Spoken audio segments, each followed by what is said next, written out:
Hello, it's August, and it's time to talk about bird migration. Sadly enough, summer's closing.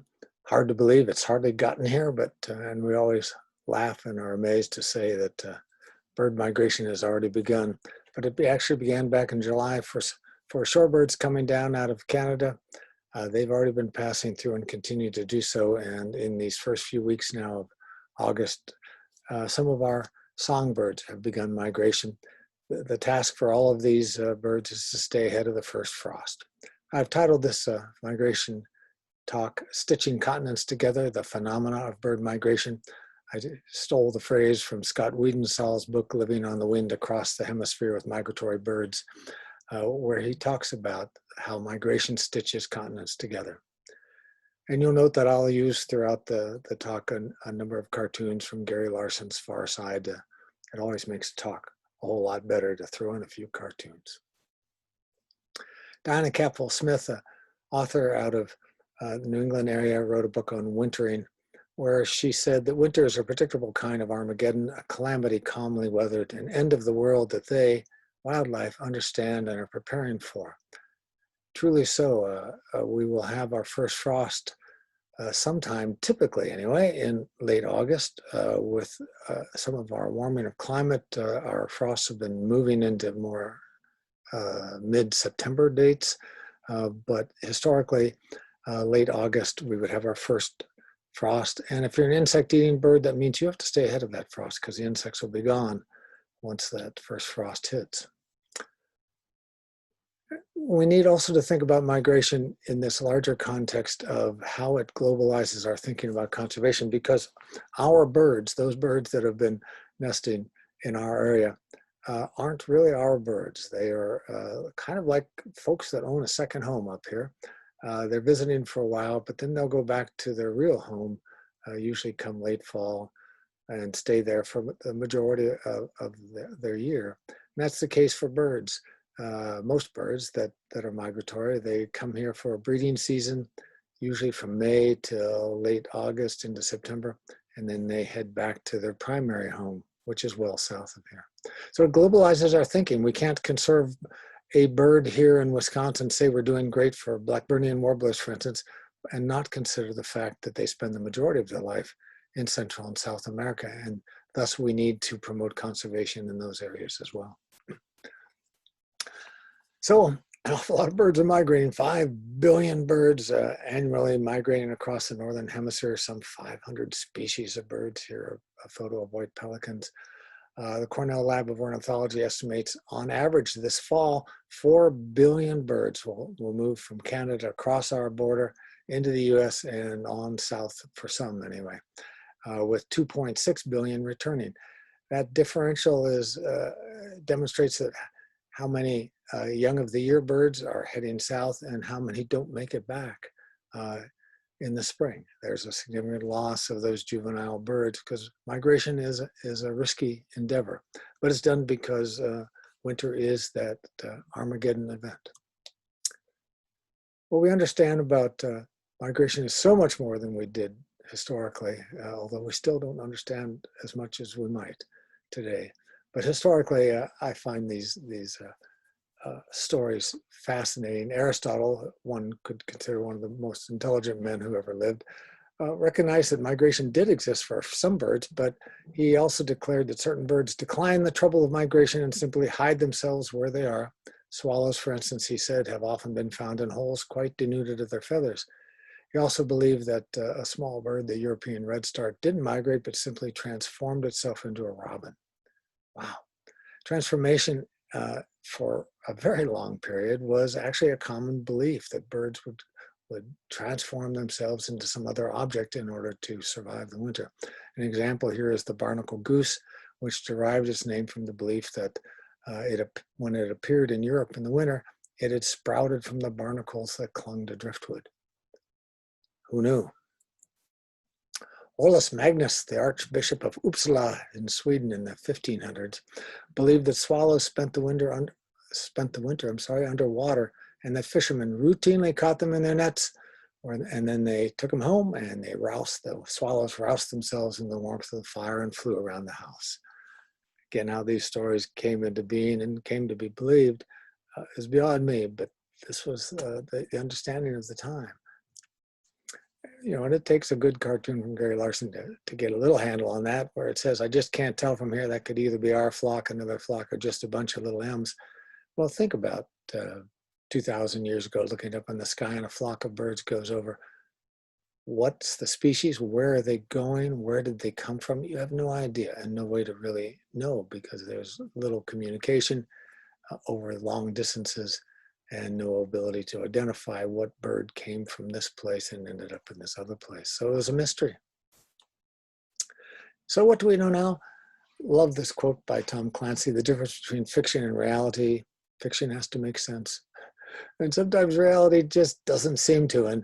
And the best example I know of that is the bar-tailed Godwit, a bird that nests in Alaska and migrates at the end of August, heading down to New Zealand. What's remarkable about this particular migration is that Godwit does not land at any point, but flies for 8 days consecutively, never stopping, for a mere 7,200 miles. Basically about 40 miles per hour to make that trip. Never stopping, never eating. This is a shore bird, not an ocean-going bird. So, and there's no land between where they leave from and where they land. This is a bird that had a monitor on it that so researchers knew exactly where the path was, and there was no land in between that they could have stopped. They could stop at. So this is miraculous. This is less believable than fiction that a bird can fly for 7,200 miles nonstop, but in fact that's the case. And some researcher put it into human terms, speculating that it's the equivalent of a runner going 43 miles an hour for 7 days straight. Well, human beings can only run at full speed about 20 miles an hour, and certainly aren't going to do that for 7 days running. So it's just astonishing what this Godwit does. And the way they do it is through the storage of fat, their fuel, their gasoline, as it were. Birds put on enormous amounts of fat, somewhere between 50 and 70% of their body at liftoff is fat, which is really amazing. When you can compare that to human beings, if we are more than 30% fat, we're considered obese, and we're certainly not able to run very quickly or certainly not fly. But these birds, even with all that fat, are able to fly at high rates of speed and continuously for days at a time. Why migrate? Lots of people ask that. Why bother? If you're down in Central and South America and the living is good, why would you bother coming all the way up here with all the dangers that they encounter in between? And it's simply a cost-benefit equation. You're staying down in Central and South America, but now you want to raise chicks, and there just isn't enough breeding territory available for all the birds that are already there. And there isn't enough food. Coming north into North America and up into Canada, we have far more available territory for nest sites. And we have, if you haven't noticed, an abundance of insects and an abundance of other food as well, fruits on trees and so forth. And so that more food and more nesting sites increases reproductive success. So they're willing to take that risk of migration, come all the way north, and then go all the way south again, simply because the costs are not as great as the benefits. Most songbird migration, if you're ever wanting to follow it, begins about half hour after sunset and goes on throughout the night. Here's a map of a Doppler radar that you can look at on an app, a weather app on your phone or on your computer. And all you need to do is look just before dark to see what the weather is. And in this case, you can see the green storms that are in Minnesota and down into Iowa. And then all those little blue bursts there, those little bombshell-like bursts, are birds taking off. And so it's easy actually to watch migration events, particularly in the spring when migration is so much more concentrated than it is in the fall. Most songbirds do in fact migrate at night, and when folks are asked why, most people respond, well, fewer predators are likely to eat them when flying at night, and that's not at all the reason. Um, the reason is multifold. One is it's a whole lot cooler at night to fly. These are little airplanes fundamentally with hot burning engines, and they're flying for a long time, and they need to stay cool. So it's easier on the body, better fuel efficiency to fly at night. There's less wind and turbulence in the nighttime sky compared to late afternoon when you have that differential in heat between the ground and the air causing an upswelling of wind. And most of these songbirds have learned over time to navigate by the stars, which is just remarkable that they can do so. But anyway, it's a great time to migrate because that gives them the navigational GPS that they need. And then consider the fact that almost all songbirds feed during the day, not at night. So if they were to migrate during the day, how would they eat at night? When they can't see, that's not when they feed. So they need to come down in the morning, tank up again during the day, and take off in the evening. Here's a very long quote, but it just gives you, I love this quote from John Arvin. This is a spring migration event. He's on an oil platform off the Gulf Coast and watching birds. And if you don't mind, I'm going to read this to you because it's so remarkable, but it gives you a sense of how many birds might be moving at any given night. Up nearly all night marveling, the river of birds continued unabated, ranging from 30 to 50 birds passing my position per second in the illuminated airspace I could see that extends maybe 100 meters out from the platform, from within a few feet of the water to about 200 meters. I was on the deck about 80 feet off the water. Winds remained light all night. By 5 in the morning, the rate had fallen off to about 10 to 15 birds per second.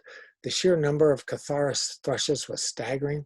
I could clearly identify veeries flying by, and the calls of gray cheeks were constant all night. It is now just daylight, and the flow seems to have stopped, though there are birds flying around the platform in random directions that had evidently put down during the night and now are being stirred up by human activity.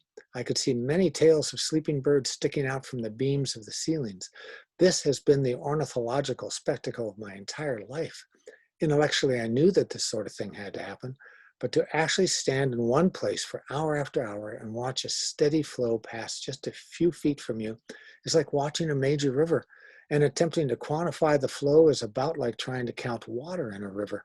I'm a little rocky from no sleep, but I have never been remotely struck by any ornithological event like I have been by this. I suspect that very few people on this planet have seen what I have seen in the last 12 hours. It is a spellbinding feeling I will carry to my grave. Wow. So there's huge numbers that can occur on the perfect nights of migration. However, there's many types of migrations. Let's talk about those variations. We have birds that are called neotropical migrants, meaning that they winter in Mexico and South. They nest, breed in North America, in I should say the United States or up into Canada, and then completely leave their breeding range and head to far south areas, far southern areas. And there's 133 of these species that are breeding species of Wisconsin. We have about 226 breeding species. So this is almost 60% of our birds in Wisconsin will winter over in Mexico and further south. They go a very long way. And they're drinking pina coladas while we're freezing our butts off up here in Wisconsin. And it makes a lot of sense if they can survive the trip there and survive the trip back in the spring. However, some of these migrations are more radical yet than one would imagine. I wanted you to see the migration of the blackpoll warbler, which doesn't nest in our area, it nests in northern Canada. But it flies north in the spring from Venezuela and countries in northern South America, flying across Cuba and up through the United States, heading to Canada. And we will see them on occasion in spring migration. But then in the fall, for whatever reason, they choose to fly over to Newfoundland and then take a long distance nonstop flight over the Atlantic Ocean to the wintering grounds. And that nonstop flight is 2,000 miles or so. It lasts 40 to 50 hours. And the wings flap, as I've listed here, 20 times or so per second. So they're flapping about 3 million times. Wow, and this is a bird that only weighs 15 grams. That's about half an ounce. So think about having enough fuel in your tank at weighing only a half an ounce to be able to fly 2,000 miles for 2 days straight and arrive still breathing, right?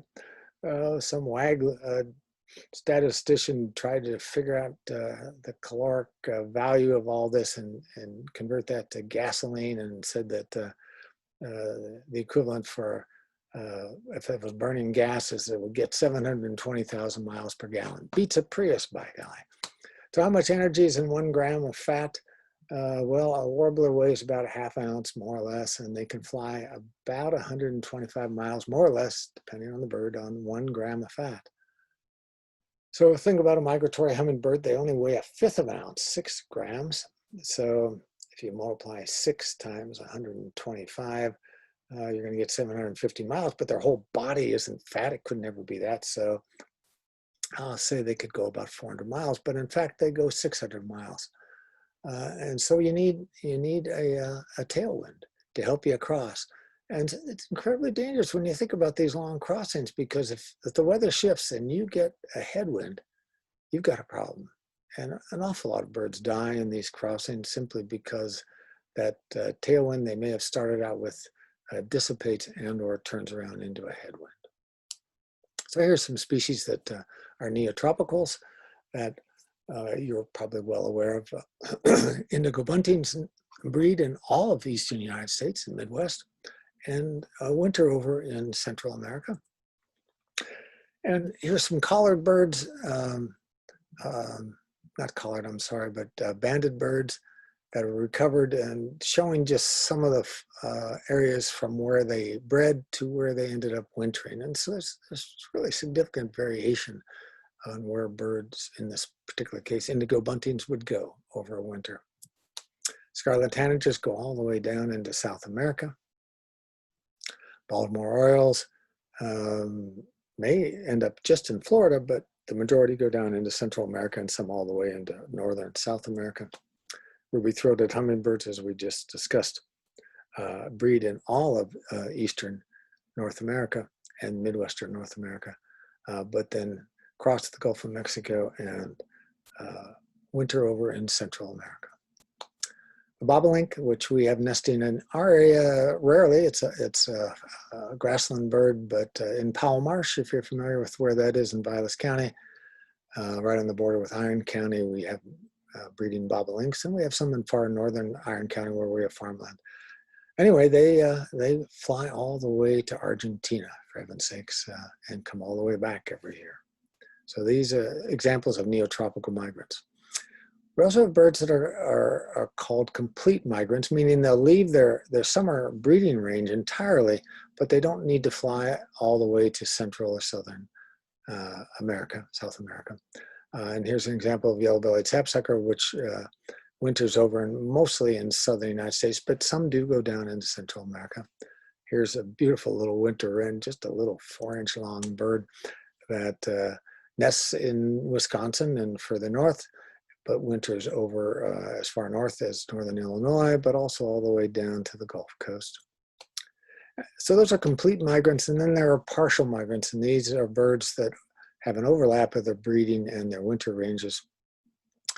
American robin is a great example, a bird that we in northern Wisconsin see breeding, but rarely would see in winter. But boy, you know, they don't have to go that very far. That green area, basically encompassing all of the United States, is the overlap of their breeding and wintering range. So they can go a very long way for winter. They can go down into Central America, but most of our robins, for instance, will go somewhere into Ohio or into Indiana, maybe even stay down in southern Wisconsin. American goldfinch I threw in here as an example of a partial migratory species because the confusion about them. Goldfinch may stay at your feeder all winter long, so they may be a year-long resident, but they may also migrate. So the birds that you see, the goldfinch that you see at your feeder in winter may or may not be those that nested in your yard or on your property that summer. And there's some very substantial records at Hawk Ridge in Duluth of thousands of American goldfinch coming through in September, migrating through, so that they are major migrants, but they don't have to migrate at least out of Wisconsin, they can remain the year. And Canada geese, much the same kind of story, although for northern Wisconsin they have to leave, but wherever they can find open water, that's usually sufficient. So that's central Wisconsin. They can remain in Wausau, if, for instance, if there's open water, if there's a mild, relatively mild winter.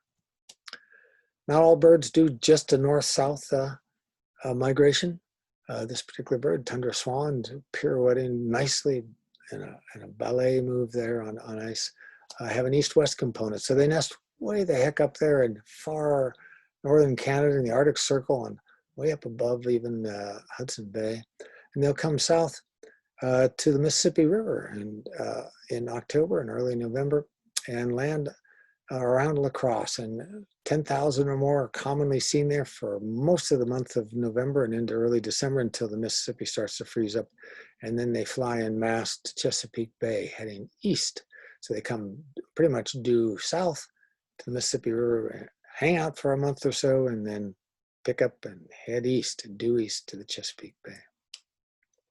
We also have birds that are called eruptive migrants, birds that nest in Canada and may or may not come south for the winter, depending upon the conditions where they are that winter. Pine grosbeaks are an example of this. They're circumboreal in their breeding, so you can see here they are all the way across Scandinavia and into far Russia, China, but also in Alaska, and then into the somewhat into the United States across the Rocky Mountains. They'll breed.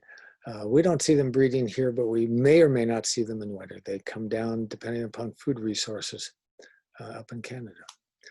Pine siskins can nest here in northern Wisconsin. They nest all around our yard. We've had them all summer long with bringing their young to our feeders and continue as of today. We're August 2nd today. So if you look at that map there, they breed up into central Canada, but breed also as well down into northern Wisconsin. We're the southernmost edge of their breeding range. So they may stay the winter, like goldfinch. They may remain all year round, but they may also winter further south, and they go all the way, for heaven's sakes, down into Central America. Pine siskins have this up and down movement in winter. This is a Christmas bird count chart showing how many pine siskins are being counted every winter, and they're close to being an every other year species, but there's variability in the counts, so that they may be very prevalent one winter and the next winter be almost entirely absent. Common redpolls have a very different looking chart. They're truly an every other year kind of species, where one year they'll be abundant in the winter down in our area here in northern Wisconsin, the next year be absent. That doesn't always hold true, however, particularly in the last decade or so. There's been a number of years where they've been absent in a row, or they've been present in a row. So this every other year phenomena seems to be disrupted a bit. And hopefully you were all around here in 2005 when there was an eruption of great gray owls out of Canada. This biological storm of nearly 5,000 great gray owls came down into Minnesota and Wisconsin. Hopefully you got to see it. This is a picture I took in Minnesota, not too far from Duluth at all, where in 2 hours, my daughter and I saw 26 great gray owls. And here was one sitting on a stop sign. We pulled right up to it on this little farm road, and it sat there staring at us, rolled down the window and took its picture. Remarkably beautiful bird. Red crossbills are another eruptive species that are unlike any other bird other than white-winged crossbills, a relative of theirs, in that they don't really have a migratory pattern at all, where they'll go wherever the food is, and they'll breed wherever the food is greatest. So if they go somewhere in February and they find an abundant source of seeds, they may breed right then and have young in the winter. If seed source is very poor, they may not breed until May or June until they find the right crop of seeds. So, and they move all over the place. So they're just erratic as all get out, and you just never know in any given winter whether you'll see red crossbills. Migration is also variable within a species, such that they'll vary by age and by gender. So here's a snowy owl, and in the winter, coming down out of the tundra of Canada, immature males will go the furthest south. Then a little further north will be the adult males, and furthest north will be females. However, for American kestrels, their differential migration varies by the season. So in the spring, the females migrate, in spring, the males migrate earlier than the females, but in the fall, the females will migrate 3 weeks earlier than the males. Just the way it is for kestrels. Then there's peregrine falcons that do this thing called leapfrog migration, where peregrines up in the tundra will migrate all the way down to the neotropics, again, Central America and South America, but those breeding in temperate regions, like here in Wisconsin, in Milwaukee or Wausau or other places in Wisconsin where they breed on smokestacks typically, they may only migrate a short distance. So they're the ones further north leapfrog them and go further south. Then there's trumpeter swans, reintroduced species that had been extirpated from Wisconsin for over a century. Reintroduced in the late 1980s and into the 1990s, now 5,000 or more in northern Wisconsin. Just a fabulous success story for trumpeter swans and for the DNR. But these were brought here from eggs in Alaska, nests in Alaska. And so these birds are imprinted DNA-wise with knowing what to do in Alaska. They don't know what to do here in Wisconsin. So it's been interesting for biologists to watch where the heck they decide to go, because they really don't have that DNA imprinted upon them. And so they have erratically wintered over in a variety of different places. And at what point will there become a more standardized migration route? How long does that take? So far, it hasn't happened. When birds migrate, like us, when we take long trips, we want to find a 5-star hotel to, if we can afford it, to stay overnight. We want good food, we want safety, and we want cover. We want warmth and a good bed, as it were. And same thing's true for birds. They want to stay in the best places, but sometimes you can't get the best, and you have to find your food in the place you stay, basically in a convenience store. Maybe this would be a Super 8 motel, no offense to Super 8s. And sometimes you can't even find them, and you got to sleep in your car. Or for the case of the birds, it's called a fire escape. They got to come down right now, wherever they are, because they've hit a storm. The weather's changed, and they got to come down in the middle of the night, or if they're a day migrator in the middle of the day, and stop. And it may not be at all in an ideal place, but it's required of them to get out of the weather. So the premier 5-star hotel, as a lot of folks know it, for sandhill cranes in the spring, is the Platte River, and you see that star in Nebraska, and tens of thousands, hundreds of thousands of sandhill cranes come out of Texas and New Mexico and down a little into Central America, come up into the Platte River and hang out for a month or so in March, because the Platte River is this braided river. It affords them a lot of safety. It's a shallow river, and they can stand out in the middle of all these different stream channels. And if any fox or coyote or something is trying to come and get to them, they'll hear them crossing through the water. And there's just a whole lot of places they can hide in all this variable water. And then in the morning at dawn, look at all those farm fields all around the Platte River. They have a cornucopia of restaurants to feed in, and they will feed all March in the waste corn of Nebraska before they finally come north into places like Wisconsin. Tom Nichols, a bird researcher in Park Falls, did a wonderful study in our area, in Park Falls actually, on where birds want to stop off to rest. Where's the best hotels, habitat-wise? And what he found were wetlands, were the best rest stop sites, habitat-wise, for birds. And you see 77 total species in spring and fall will stop off in wetlands. Next best would be pretty much a tie between upland deciduous forests and lowland conifer forests. And worst are upland conifers. So, if your property has a bunch of big pines on it, but very little understory species, really a lousy place to stop over. Not much food, pretty open to predators and to weather. you want a wetland. A wetland has a lot of dense cover along the shorelines, has a lot of insect population for food and or fruits in shrub species. Great place for stopover. Here's the Migratory River right where I live. And so this wetland habitat is commonly in what's called the riparian zone. That's the area ripe for bird life and other life, for that matter, right, that intersection of water and land. And it can be herbaceous species like you see on the left of your screen, or it can be a significant shrub and tree habitat also right along the shoreline. Beats the heck out of coming down into 100,000 acres of however much acreage of corn or soybeans. Where's the cover? Where's the food? Where's the safety? All right, not there. This is flyover territory for birds. How do they navigate?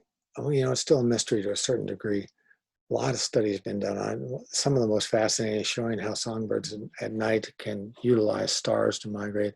They've put birds into planetariums, and showed how they will congregate on the stars on the roof of the planetarium, basically in the direction that those stars would be at the time of their migration. And what's even more remarkable about them knowing the exact direction they have to take off is those stars, of course, move through the night, so they have to be able to adjust their migration throughout the night, because the night sky is changing all the time, and they have to still know if their course is 235 degrees. How do you stay on that particular course when you're following the stars and a particular star, and that star's movement through the sky? Fascinating study done on well, how do birds learn how to do this? Was done with starlings over in Europe, and what they found, to get to the end of the story quickly, is that most immatures, the chicks of the year, follow an innate map. The DNA tells them how far and what direction to go. But adults, on the other hand, navigate through learning. They understand where to go, and they'll alter their flight based then on where they know they need to get to the following year. And so what they did in this study was they captured 11,000 adult and young immature starlings in the Netherlands. And if you look at your map, you'll see the Netherlands in between Germany and the United Kingdom. And they transported them down to Switzerland, which isn't that far south, but a little ways, that pink little blob there, Switzerland, during the autumn migration, and they released them. Okay. And what they found were the adults, and ordinarily, I didn't set this up quite right, ordinarily starlings in the Netherlands will winter in the United Kingdom. Okay, so they fly pretty much due west. They found that the adults flew northwest out of Switzerland up to the northwest coast of France, and then a number of them continued on to England, where they normally winter. So they learned that that's where they were supposed to be. But the immatures, knowing from DNA that they're supposed to fly due west, ended up in northern Spain. Okay.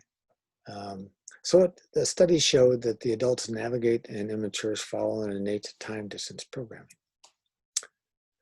So some young are taught, however, that their migration route by their adult family units, by their parents.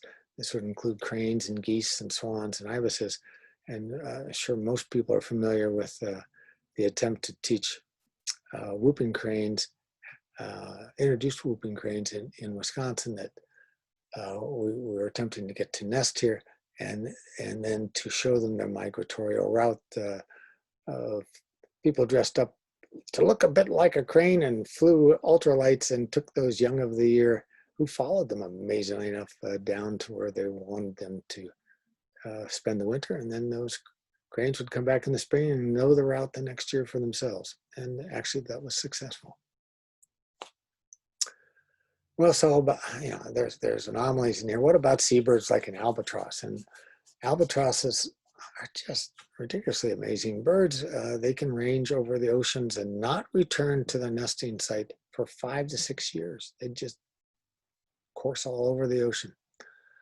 And if you've ever been on a big body of water, there's not necessarily an easy map to know where you are, right? It's just water everywhere, and there may be an island or two here are there, but it's hard to build a mental image off of being over thousands of miles of ocean. So bottom line is albatrosses do return exactly to their nest sites, but nobody knows how they do it.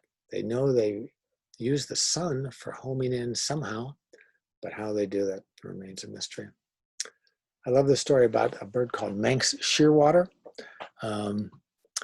They live, in this case, in burrows on islands in the North Atlantic, and they don't cross land. They spend all their time over the water. They take their food from the water's surface. Okay, so they breed on the edge of land and fly out over the ocean and capture fish in the ocean. So researchers in Wales took 2 from their burrows there and released them from various unknown points. And under sunny conditions, these birds flew directly home in a way that they shouldn't have known how to do, but they did. Then they carried one by plane to Venice, Italy, and they released it where no shearwater had ever been before, that anybody was aware of anyway. And 341 hours later, it had returned to its burrow. Oh, just to get a little bit further out there, they then took 2 banded shearwaters from that coastline of Wales, and they flew them by TWA, a Hope First Class, to Boston and released them in Boston on the Atlantic Ocean. Well, one died, but the other returned to its nesting site 12 days and 5 hours later, 3,000 miles or so, flying about 250 miles a day from an area they'd never been before. How did they do that? Well, that's the Tom Clancy quote again about fiction has to make sense, and reality doesn't sometimes. And there's no way to make sense out of how they know how to home their way back from an area they've never been before. Add in this whole idea of pinpoint navigation, of going thousands of miles in a migratory route and then returning to the same natal site. Think about the hummingbird that returns to your feeders every year, right around Mother's Day. Those are the same hummers that were there last year, for the most part. They have to fly. They fly at night, and there's wind, and they weigh 1/5 of an ounce, and they're getting blown off course the whole time up there. But they have to somehow adjust their navigational route to stay on track. It would seem impossible to me, but somehow they do it, and they find themselves to that very specific spot in your hedge or your yard or on that lake, that loon returning to that exact lake spot from the Gulf of Mexico. It's phenomenal navigational capability. Gotta have a Gary Larson cartoon to lighten the load a little bit. Some do get lost, I'm sure, and are removed from the DNA breeding capability. There's timing involved in this, in migration. How does a neotropical species like this Blackburnian warbler that winters over in Venezuela, how does it know when to head back and nest in an eastern hemlock tree in Vilas County? How does it know? Well, it leaves based on an alarm clock fundamentally going off in its brain based on the amount of light, or if you will, on the amount of dark, telling it time to go. It doesn't have a weather report, doesn't have Google. It just knows to take off. And in the case of Blackburnians, they almost always show up here right about May 15th. And so there's timing involved. They have evolved over all these years to know that the timing is right for them to find insects, to find those rest stops they need along the way, and make it to their far northern breeding ranges, giving themselves the best chance of survival, going at that exact time. So timing's everything. And sometimes the timing doesn't work out. You may remember the winter of 2012, 2013 was really severe, really a tough winter. It was a very late winter and a very cold winter.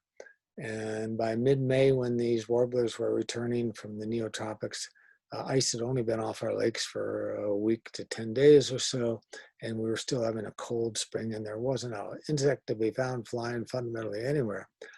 And so in those last 2 weeks of May, there were all these reports of these normally tree breeding and insect eating out of trees, songbirds feeding on the ground.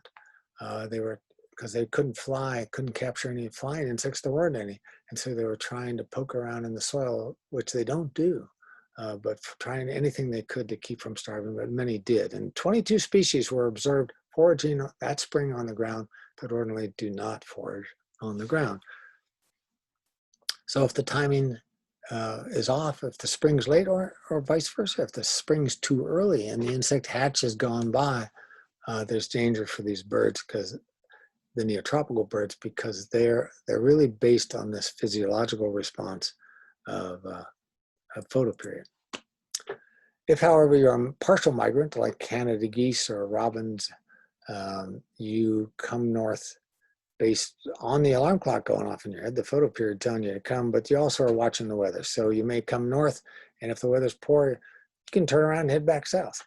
You kind of can do a hop, skip, and a jump on your way, because you don't have very far to go. And you don't have to instantaneously start breeding in order to get the breeding done in time so that your young can migrate all the way back to South America. As all of you know, when we talk about timing, common loons return at ice out right on that same day, almost always, onto their natal lake. If not necessarily the natal lake, but where they have nested previously. If it's the area that the lake that they had been born on, they will come back usually within 5 to 7 miles of that natal lake and try to find a lake there that they can breed on, trying to usually usurp an existing male or female from that site.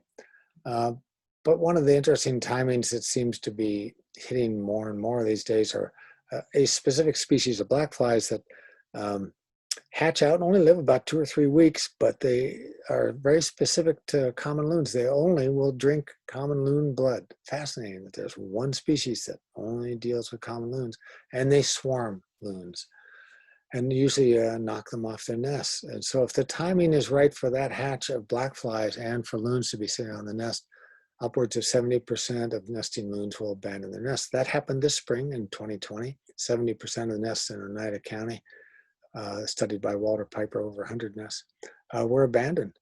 Now the good news is that 2 or 3 weeks later, after the black flies disperse and or die, the loons renest, and we get often a reasonable hatch of loons, but nowhere near as good as we might get if that first nesting opportunity had been successful. Folks always want to know how high migrating birds go. Here's an example of a mallard hitting a passenger airplane over Nevada at 21,000 feet. What it was doing up there, I'm sure no one knows. And an example of a vulture colliding with a commercial aircraft at 37,000 feet, for goodness sakes. Again, what are you doing up there? Most nocturnal migrants, most of our songbirds are flying at lower than 2,000 feet, so they're not that high. I don't see any advantage to flying super high. Lower to the ground obviously has greater advantages. Otherwise, they would fly higher. How fast do they go? Depends on the species. Ospreys will fly somewhere between 32 and 46 miles per hour, and an average songbird like this black and white warbler is going to fly somewhere around 20 miles an hour. There's all these different types of ways of flying. There's powered flight if you're a migratorial bird, where you flap the entire time. Ducks and geese flap the entire time. Hummingbirds flap the entire time. Shorebirds flap the entire time. But frankly, most birds don't. Here's the other ways they fly, and hopefully you've noticed this. Many birds bound, so they'll fly in a short burst up in the air, fold their wings and descend, and then fly in another short burst up, fold their wings and descend. Others will undulate. They'll flap several times to climb, then they don't fold their wings, but they put their wings out and glide down. Crows and some of the big woodpeckers and a few of the smaller hawks and herons, cormorants do this. Then there's birds that do a partially powered glide. Sharp-shinned hawk does it, where it goes flap, flap, flap, and glides. Flap, flap, flap, glides. And then there's gliding birds, broadwing hawks, cranes, and pelicans, that do as little flapping as possible. They find a thermal and away they go, and they may fly for 200 miles with hardly ever flapping their wing at all. Just the laziest and most graceful way of migrating known. Geese will fly in V formations, apparently getting some aerodynamic advantage from doing so. We're talking about those gliding birds. Here's a red-tailed hawk hitting a thermal. When we talk about riding a thermal, this warm air by late morning starts rising from warm sun warming the surface of the ground. And the birds corkscrew their way up, rising in the thermal, till they reach 1,000 feet, up to maybe even 5,000 feet. And here's a kettle of hawks just in this thermal, just flying around and around and around, lazily hanging in there. And then they'll set their wings and glide down to where they'll hit another thermal, and up they'll glide till they get up to a certain height, set their wings, and away they go again. And if you're a broad-wing hawk, you may again go 200 miles in a day with a minimal time of actual flapping your wings. Just if you have a good day with lots of thermals, you'll migrate from maybe 10 in the morning till 4 or so in the afternoon. You'll settle down and say, well, that was an easy day of work, and just work your way south. There's a glide ratio for some of these birds. A broad-wing hawk can fly 11 feet out on its glide for every 1 foot that it drops. The best bird of all at that is an albatross that flies 18 feet out for every 1 foot that it drops in its glide. Turkey vultures are darn good at it. They can fly 14 feet out for every 1 foot that they drop. Best place to see these birds that I know of in the upper Midwest in the fall is the Hawk Ridge in Duluth. That's the city of Duluth down by these folks. It's a rock outcropping above the city of Duluth. And the birds are unwilling to fly across that very cold body of water called Lake Superior. Instead, will follow along the shoreline, grabbing thermals along the way, and they'll come right over this rock barrier, because those rocks are giving off a lot of heat in September and into October.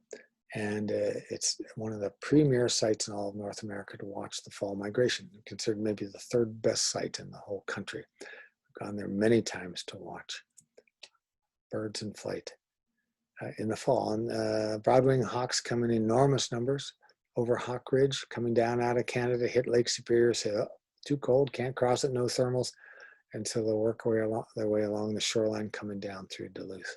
And they're going all the way into South America, Central and South America. Sharp-shinned hawks do the exact same thing. They don't have to go as far, but they're not willing to go over Lake Superior either, so they'll come through Hawk Ridge in very large numbers. And here at Hawk Ridge is a young woman getting to release a sharp-shinned hawk that was caught by at the banding station. The banders will bring up every hour a bird or two, talk about the bird that they've caught, and then offer it to one of the people in the audience to hold and to release, which can be the event of a lifetime, particularly for a young person. Here's some of the statistics. Sharp-shinned hawks at Hawk Ridge, their daily high record was over 2,000 on October 8th. Peak migration, though, is from September 1 to October 15th. The broad-wing hawks are the big species up there, and it's really only a 2-week period. If you want to see them, underline on your calendar from September 10th to September 25th. Go up there one of those days when you see a wind coming out of the north and northwest, and will blow these birds down. The record high in one day, September 15th, 2003, was 101,000 broad-wing hawks, if you can imagine. Other species migrate, by the way, not just birds. A few species of dragonflies, such as green darners, variegated meadowhawks, and wandering gliders also migrate in the fall. Then we have not very many, but a few birds that are crazy enough to spend the winter with us, that have some remarkable stories. For each one survives our 5 months or so of below zero, or below freezing anyway, temperatures, and often below zero temperatures and heavy snows. Ruffed grouse being one of those, barred owls and black-capped chickadees, all with remarkable adaptive strategies to get through our very long and stressful winters. If you want to know where to go to see birds in migration, or breeding birds for that matter as well, the DNR put out a series of booklets, and there's one for the Northwoods region that you can get for free. And there, it's called the Great Wisconsin Birding and Nature Trail. Just Google that and look for specifically the Lake Superior Northwoods region, and it'll give you this map of northern Wisconsin and all these various sites that you can go to see birds. If you, however, want specifically to see the best sites for migration in the spring and the fall, Hawk Ridge is number one. Probably number two is Whitefish Point. It's at the far end of Lake Superior, over towards Sault Ste. Marie, but not all the way there. It's at the little peninsula you can see on your left that sticks out the furthest out into Lake Superior, and therefore birds are fooled into thinking, well, if we just go all along this shoreline of Lake Superior in the spring, in particular, they're coming north and they hit Lake Superior, they don't want to cross, so they follow the shoreline, they hit Whitefish Point, it's only 17 miles across, and they think, good, I can go. They get out across the water and thermals fail quickly and they fly back. And anyway, it's a great place to watch hawk migration. It's also a great waterfowl migration site. So go there in the spring, not a great place in the fall, a great place in the spring. And also in the spring, a great place is Brockway Mountain Drive up by Copper Harbor in the Keweenaw Peninsula. That peninsula sticking out into Lake Superior. Same deal, birds coming up out of the south, hit Lake Superior, want to cross but can't, and so they'll go way out on the peninsula trying to find a way to cross, and eventually have to give up and keep following it around till they go all the way to Whitefish Point, like we were talking. Here's a trip we led back in 2008 to Brockway Mountain in May. Usually it's the first week of May. You can see the weather was extremely warm at the time we were there. Typical cold, but this great rock outcropping over Lake Superior, right on the edge of Lake Superior, and the birds come whipping up over this rock outcrop, often very low, often even below where you're standing because it's a ridge, and you have these fabulous views of hawks. So what can you do to support migrating birds? Doug Tallamy's written this great book about sustaining wildlife utilizing native plants. Tells you everything you need to know about why you should plant native plants, not non-native plants, in your yard to help birds. And so the first thing you want to do to help migratory birds is to make sure you're providing native foods and habitats for stopover sites. You want to be that resting site and or final breeding site for birds coming up from the south in the spring. You want to remove all of your invasive and non-native species because they are not going to be utilized as a general rule by birds, and provide breeding and rearing habitats. Avoid using pesticides and herbicides if at all possible. You want to maintain as much coarse woody habitat and brush piles as you can. Coarse woody habitat is dead and dying trees and shrubs and logs and brush on the ground. A lot of birds utilize those sites. You want to prevent bird window collisions. Gosh, how many millions of birds die hitting windows every year? So there's lots of suggestions on how to do that. Cats kill millions of birds every year. Keep your cats indoors or within an enclosed area so that they can't climb a tree and capture either resting or breeding birds. And connect the dots in terms of what you buy, because some things that you buy will help birds and some things you buy will harm birds. Coffee is the greatest example. There's shade-grown coffee that you can buy that supports birds in migration in the wintering habitat, and other coffee comes from non-shade-grown plantations, but those tropical forests that have been cut down and made into open-grown coffee, full sun areas that aren't utilized at all by wintering birds. So if you're a coffee drinker, buy shade-grown coffee. Your consumption of that coffee makes a big difference for birds. Finally, be politically informed and vote for those individuals that support birds, that believe that birds matter. And finally, think like a bird.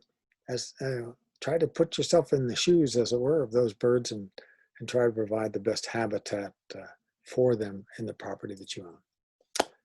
And an example is that I already spoke about was providing native foods that cover for your stopover sites, because insect fauna, the way this works is insects are co-evolved with native flora. They live and breed on our native plants, and when we introduce a non-native plant, they don't know what to do with it. They won't eat it, and they won't typically use it for laying their eggs. And what eats insects? Birds. So if you want birds, you need to have native plants that support native insects. Pretty simple.